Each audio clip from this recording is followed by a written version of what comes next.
Hey everybody, we are back with another episode of Can't Stop Snapping, the official podcast of MarvelSnapZone.com. Hey, just wanted to say thank you everybody for the feedback last week and being patient with us with the audio issues.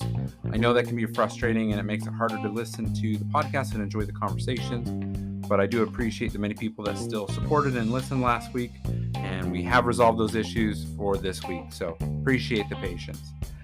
This week, we actually anticipate having 2 episodes. First, the episode you will be listening to today, or after this episode comes out, is about the patch notes and the patch that released last week. But later in the week, we will have another episode that will break down the new season pass and the Black Panther card and how that synergizes with existing decks and with new deck strategies, etc. So look forward to a second episode of Can't Stop Snapping later this week. Make sure you are following the podcast. You have notifications turned on so you never miss an episode. Without further ado, let's jump into today's episode. Hey everybody, we are back with another episode of Can't Stop Snapping, the official podcast of MarvelSnapZone.com. We are here to talk about patch notes, and you know it wouldn't be patch notes without my good friend and co-host for patches, Lootmuncher. Lootmuncher, thank you for being here.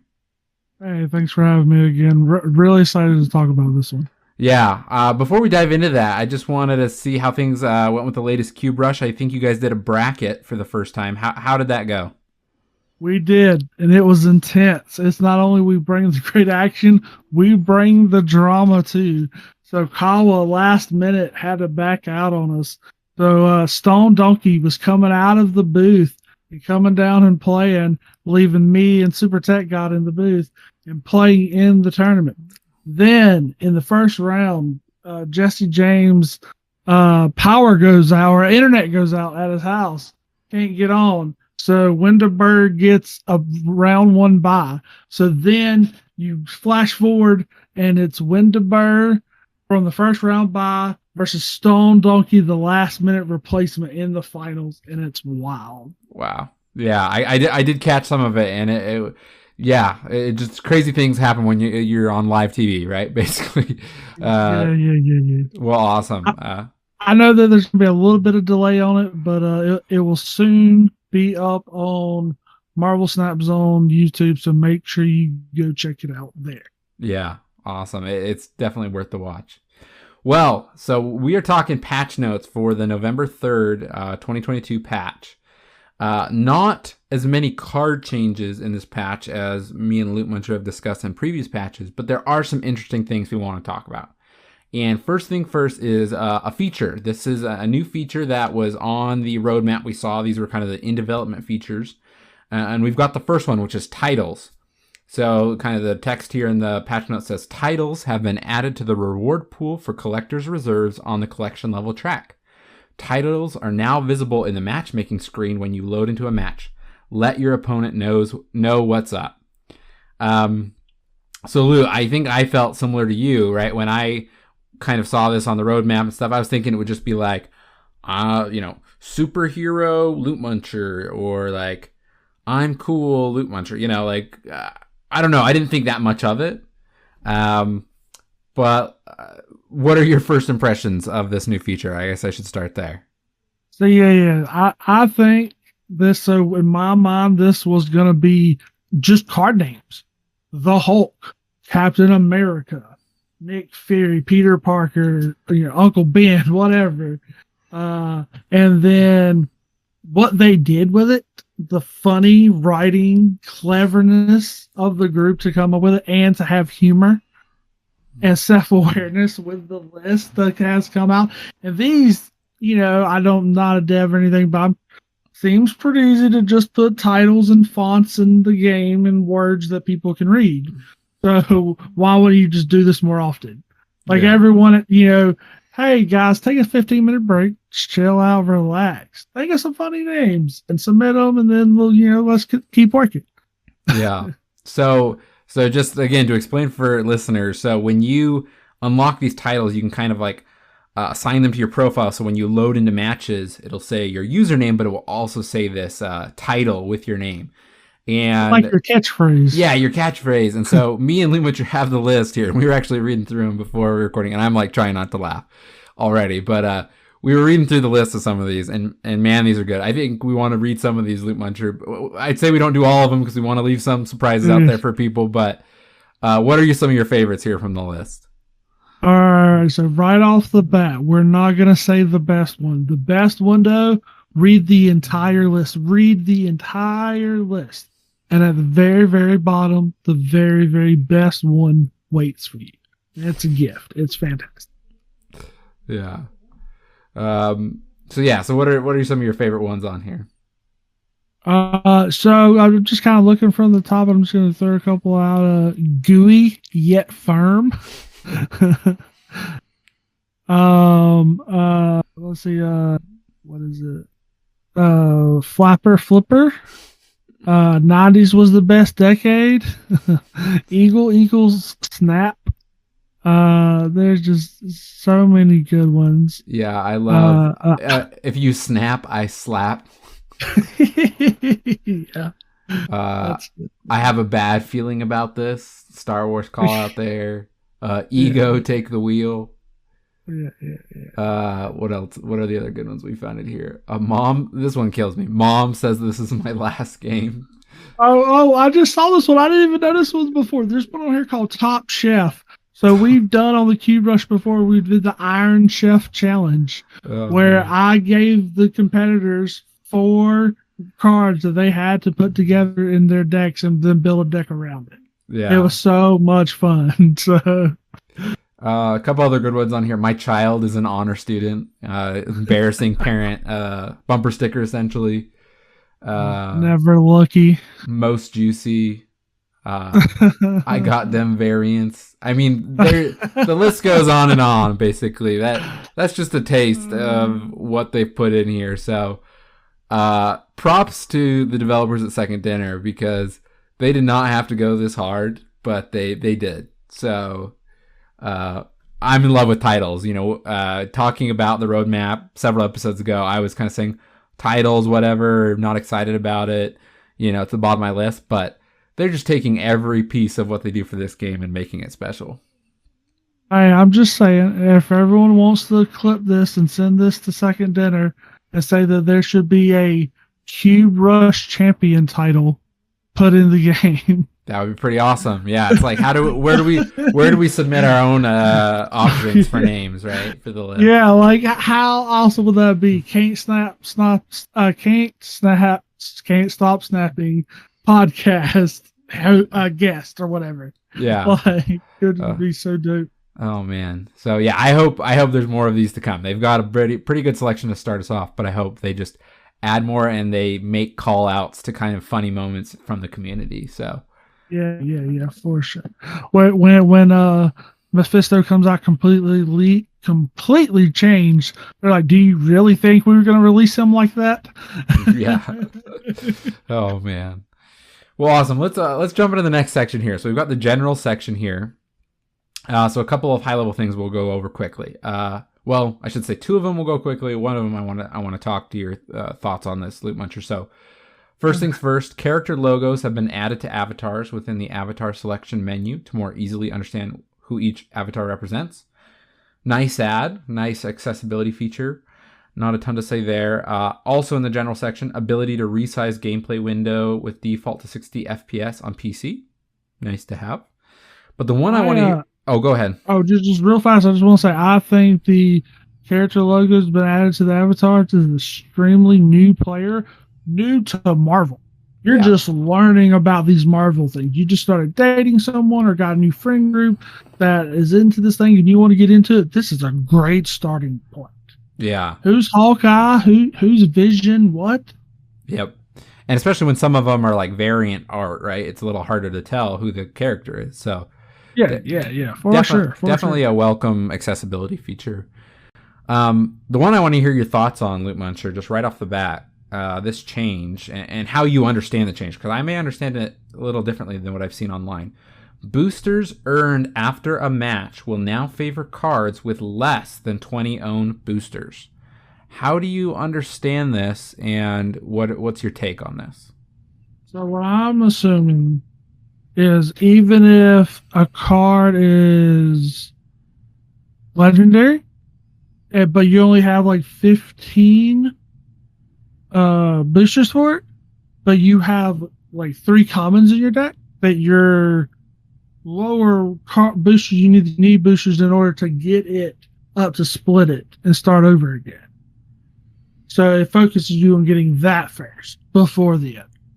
Yeah, so that's kind of how I understood it. I saw some people thinking that this replaced the previous system, which was there's some built-in mechanic where common and uncommon cards get a higher drop rate for boosters.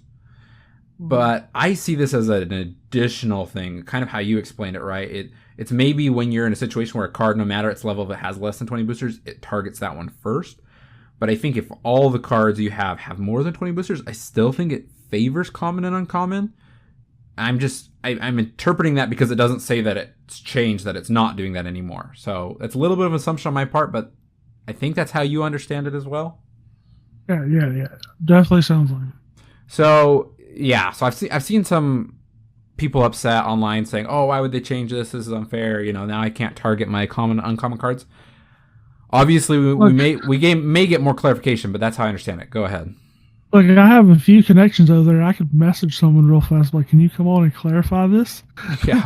Yeah. It would be good to. We'll have to maybe post on Twitter when we have this when we release this episode, because I just feel like they would call out if they were removing that uncommon and common higher rate drop for boosters, but I could be wrong. So. Well, that's what I'm saying. I could message someone right now and be like, "Hey, do you want to come on and clarify this for us so we know?"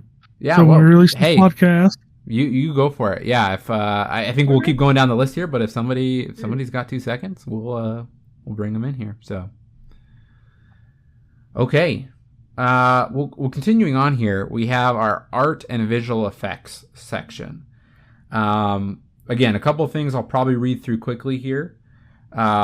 But then, Lootmuncher, I want to hear your take on at least 2 of these, I think, that kind of call more attention to me. So I'll go through the fast ones first. So lots of additional visual polish and updates to the game user interface, buttons, game board, and more. It's just, they've been doing this through the whole beta. Every patch, they just polish things up. They clean up the UI a little bit more. You definitely can see some of those things when you load into a match. The UI is a little crisper, a little cleaner, etc. They updated the card visual effect for Magic to reflect her recent ability adjustment that she can't be played on turn 6. So that visual effect will warn you that she can't be played on turn 6. It's the last turn to play her on turn 5. And then on PC, they added a click and hover state for many buttons that did not have them. So that's kind of the fast list. So these next 2, Lootmuncher, want to hear your thoughts, your takes on these. So card upgrade sequence has been sped up and added the ability to skip midway through. So what's your take on this? Because they made it longer. They made the animation longer and bigger, and now they've kind of sped it up and given you a way to skip. So what's your thought on this? Oh, what was that? One more time. I kind of got lost. I was messaging. No, you're good. So the card upgrade sequence has been sped up and they added the ability to skip midway through. Yes. So what's your take on that? Because they made the whole animation and the sound effects longer, bigger, everything with the card upgrade, but now they're kind of speeding it up and letting you skip it. So what's your take on that? That's fantastic. Give the player choice. You want to watch this? Cool. You don't want to watch this? Cool. Bye. Yeah. I think in some ways it begs the question of should it be as long in the first place, right? Shouldn't they just shorten it for everyone? But I do like the choice, but not that this is the biggest change in the world, and I'm all for it. I've been skipping through it, every single one I've done since this change, and it's nice to have it go a little faster. So okay, this last one in the art and visual effects, I'm really curious to hear what you think. Foil and prism card mods have been improved. The background art for cards with foil and prism mods should now be more visible. On this one, I've seen some mixed feelings on Twitter. So do you think it's truly been improved, or did you like it how it was before? I think it's improved. I know that immediately after the change, there's one guy very vocal about changing it back, please, going and asking to get in the Ask Dev section, just really trying to get it off on, hey, change this back immediately. even the rest of the community hasn't responded yet. Like, Yeah. jumping the gun a little bit. Yeah. I think it's still growing on me. I don't think it's bad. It is kind of nice to see the background a little bit crisper in the foil and in the prism and in the the rainbow effect. I think I was just so used to the old one, so it's still a little jarring to me to see kind of the more neon, the more bright version of this effect. If you haven't tried out the patch, go try it out. Go look at a card you've split, and you'll see what we're talking about. But I think it's a fine change, right? They're trying to make it more accessible, to be able to see the background better, still understand the art of the card even when you've split it. So overall, I think it's a fine change, but I guess more so than this change, I'm just interested to see what other split mods they add in the future. So yeah, I think it's very interesting that with this change, I agree with it and like it a lot, except for when it's the gold cards, and now they don't look gold, they look yellow. Yeah. Like, it's a little weird. It's off-putting. You definitely notice it. Yeah. Yeah, interesting. We'll see. Again, I don't think there's a big enough pushback that they're going to change anything. I've just seen a couple of loud voices, like you say, that have kind of commented on not liking the new thing.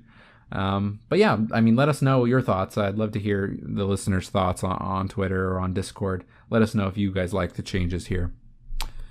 In the audio section, they did add new location sounds for several locations. Adelan, Muir Island, Nidavellir, Sewer System, the Nexus, the Peak, Tinker's Workshop. So again, something they've done. They've iterated on the audio effects for locations and cards as time has gone on. But talking about the balance updates, this is usually Lootmuncher where you and me spend the most of the time, but there's not a ton here. So we'll just kind of go in the order, in my mind, of kind of least interesting to most interesting. First, Nick Fury has been added to the random pool. It is now possible to get Nick Fury from random sources like X-Mansion and Agent 13. So we've seen them do this before. I guess, question for you, Lootmuncher. Do you feel like this should happen like a month after essentially 2 months after the card's first available? Or would you prefer to see this right when the card is available, like in the season pass? Should they add it as a random card that's obtainable? I think it should be random card attainable from the get-go as soon as the card is released. Because if people are on the fence, do not know if they want to buy that card, they can wait, play cards, and randomly get it and play with it, see how it feels. And be like, oh, okay, cool. I probably wasn't going to buy this, but now I will. I will spend the money, get the season pass, and grind it. And probably will continue to, because it's a very fun chase. Yeah. Yeah, I feel similar to you. I think they've done these at kind of varying times after the cards have released, but I would love to see it just right off the bat so like everybody can like experience it, like you say. I mean, they've had cards like Thanos, which doesn't really work with these random locations because it has to start in your deck, but they've had Destroyer of Worlds. Why am I forgetting his name? Destroys the other two locations. Oh, Galactus? Galactus, thank you. I'm like, I should not be forgetting the name of this villain. Galactus, right, has been available since the beginning in these random locations and random effects. And, I think a lot of people have pulled off a Galactus at least once, right? And so it kind of gets you excited for that card that you can't get yet or you don't have yet, etc. So would love to see that change. Second Dinner, if you're listening, I don't know if there's a certain reason you're waiting to do this, but would love to see the new cards be pulled into the random effects from the get-go.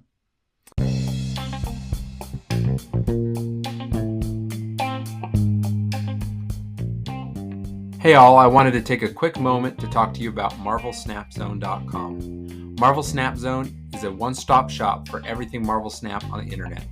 They have new articles nearly every day that cover deck building, strategy, card breakdowns, etc. They have a great collection tracker tool and a deck list builder that works off of that collection tracker so that you can know what decks you can build with your current card collection. They have guides and deck lists for all level of players and all collection level of players. Make sure to go to MarvelSnapZone.com and check it out now.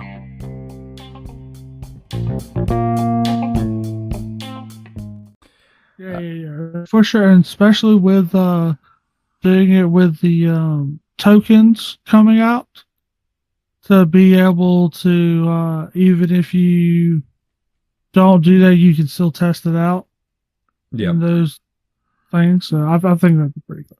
Yep. Well, next, Daredevil is now available in Card Series 3 or Pool 3. Don't know if you have any thoughts to share there. I think this is pretty typical. Again, a couple months after it was first available on a season pass, now it is available as a card that people can unlock as part of Pool 3. I think a lot of people would like it if they did change it to 1 month. That's all I'll say. Yeah. I think it would be a little bit more enjoyable if you could get it after a month.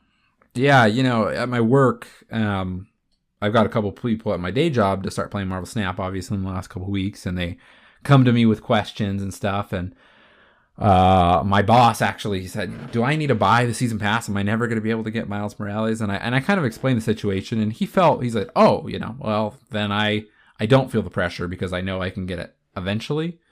But with the nature... Just see how far you get until the end of the season. Yeah. And you get to the end, you're like, oh, I have gone up like 42 levels. This is totally worth it. Yep. And that's what I told him. I mean, I said, hey, play it and see how far you get into the season pass. I mean, he only started, a week ago playing the game and decide if you want to get it. But worst case scenario, if you don't get it, you can still get Miles Morales. It'll be a couple months. And obviously probably more months than that, just probability wise, right, of pulling him. But yeah, I think with a lot of new players coming into the game, I think, we're revisiting some of these topics that have been kind of hashed out and talked about a lot during the beta period on this podcast and elsewhere. I would love to see it a little bit sooner, but obviously the longer it's not available to be unlocked, the more people will be driven to buy the season pass, which, is going to account for the most revenue that Marvel Snap and Second Dinner generates. So it's kind of there's pros and cons. Like, I want Second Dinner to succeed, so I want people to be able to spend money in a healthy way on the game. And if this is one of those ways that drives revenue, then, it helps support a game I like. So I guess that's kind of my mixed take on it. For sure. And last but not least, updated functionality of Wolfsbane and Dagger to count unrevealed cards when determining their power gains. So I would call this a buff to Wolfsbane and Dagger, right? Wolfsbane and Dagger, because this is not how they worked previously, correct? Yes. And I think this is a big deal for both of these cards, including Dagger, that I have been talking with a little bit recently with Willow about that. If you look at the stat game, just like who it gets the most power for the least amount of energy investment. So you look at cards like Angela, Bishop, Wolfsbane, stuff like that. And then so just adding this to that, I think that they're keeping that in mind. Yeah. It makes it feel more playable. Again, I don't think this changes, like, now the move archetype is like way better than it was, but it is a buff to the move archetype, right? Dagger is a low cost, can be a high power card, even higher now. And so I think it's definitely a higher include, a more frequent include in a move deck now than it was previously. So yeah, and I think it can even be beyond that.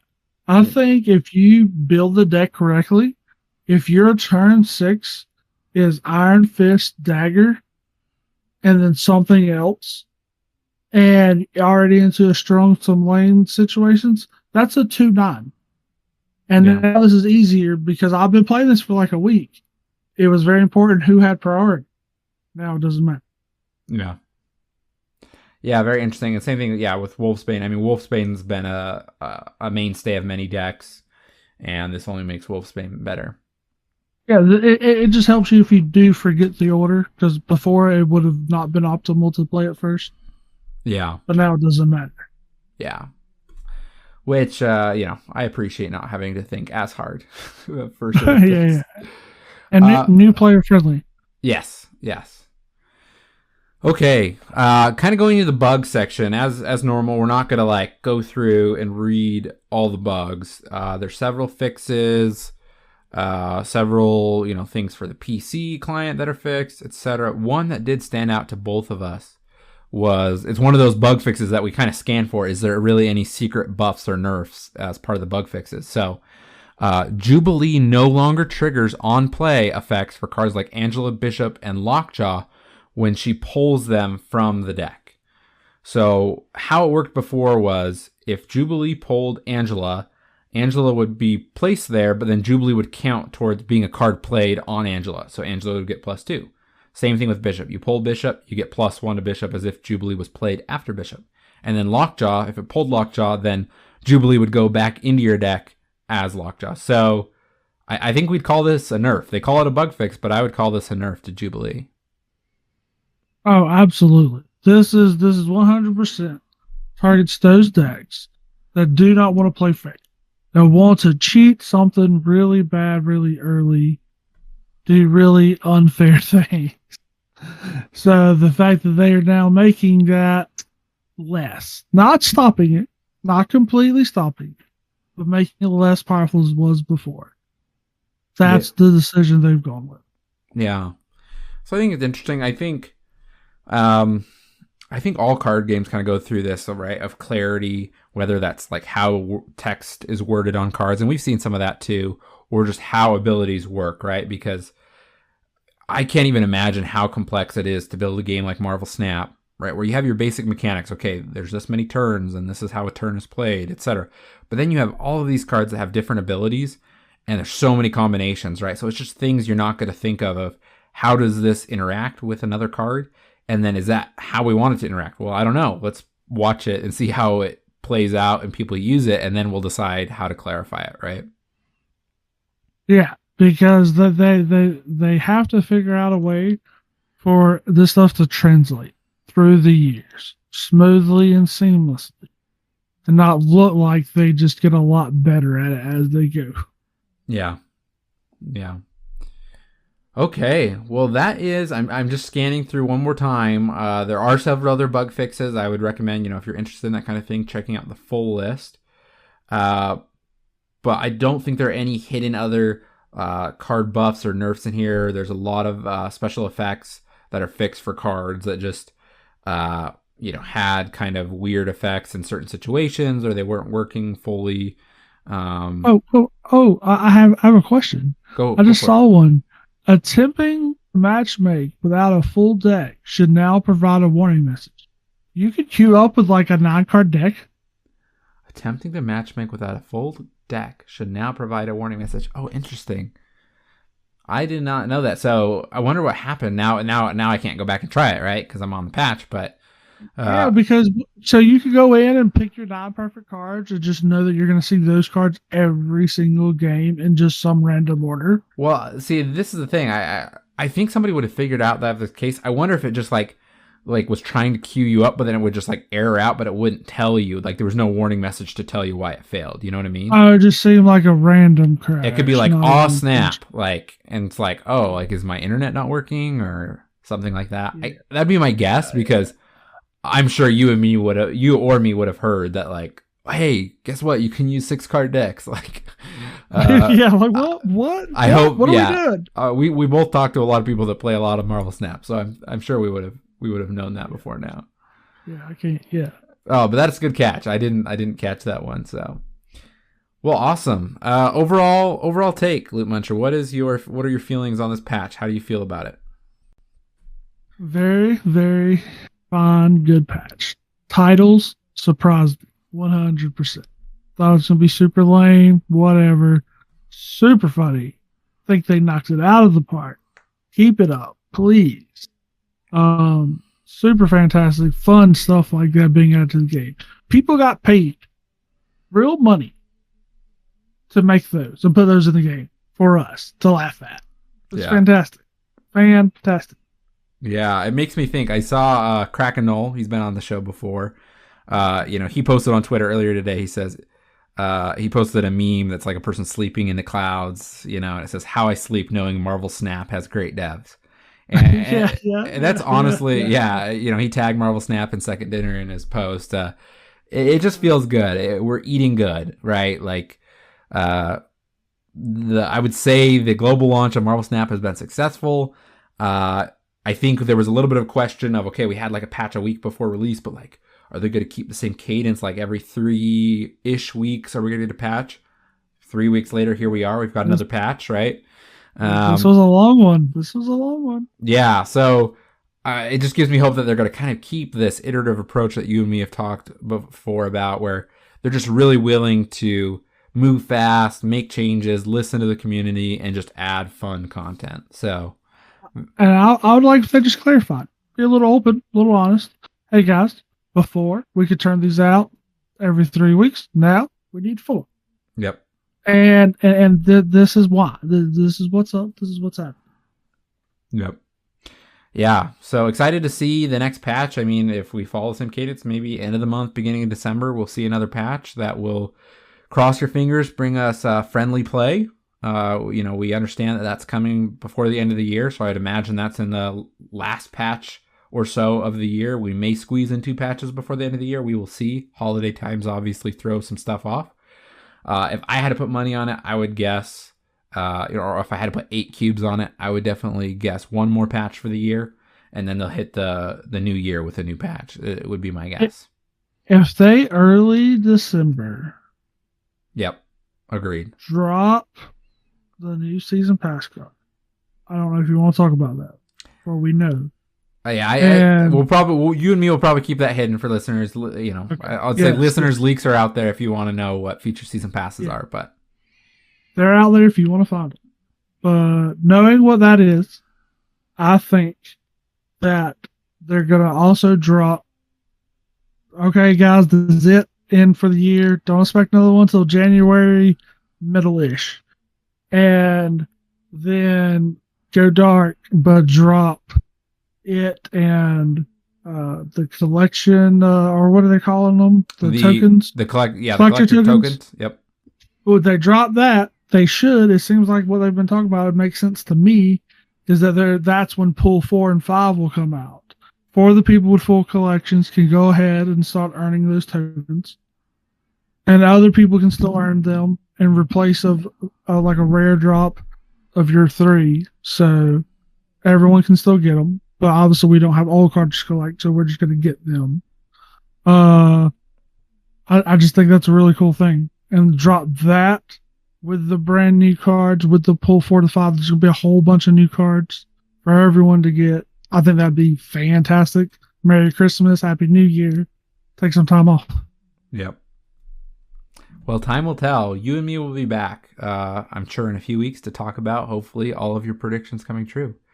Lootmuncher is a fantastic gift. Yes. As always, thank you so much for being on. Always a pleasure to have you on and for us to get together and laugh and talk about these patches. Before we go, as always, let the listeners know where they can find you and when and how they can catch QBrush. Yeah, so you can follow me at Lootmuncher0 on Twitter and Twitch. I don't stream as much right now because I'm doing a lot of big things over at QBrush. So QBrush, I started their own Twitter and their own Twitch, and that's at QBrush Events on both sites. And that's where we'll post about who's coming up on the QBrush on every week on the Wednesdays. Any special rules, any guest hosts, fun things. We have trying to line up some really cool things. I still want you to come on if you want to and co-host one day. I do. Fantastic. I'm thinking once we get into more of the Thanksgiving times or Christmas times, that's going to be we will find a week where I have a free Wednesday for sure. Yeah, just squeeze in like an hour and a half and let's do it. Put it in the books. Okay. Well, great. Make sure to go catch QBrush on Twitch on Wednesday nights. Really appreciate you listening to the podcast as always, listeners, and we will catch you in the next episode. Thank you.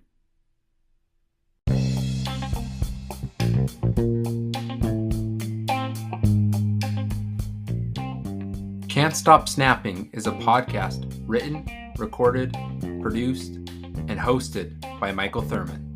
Thanks for listening.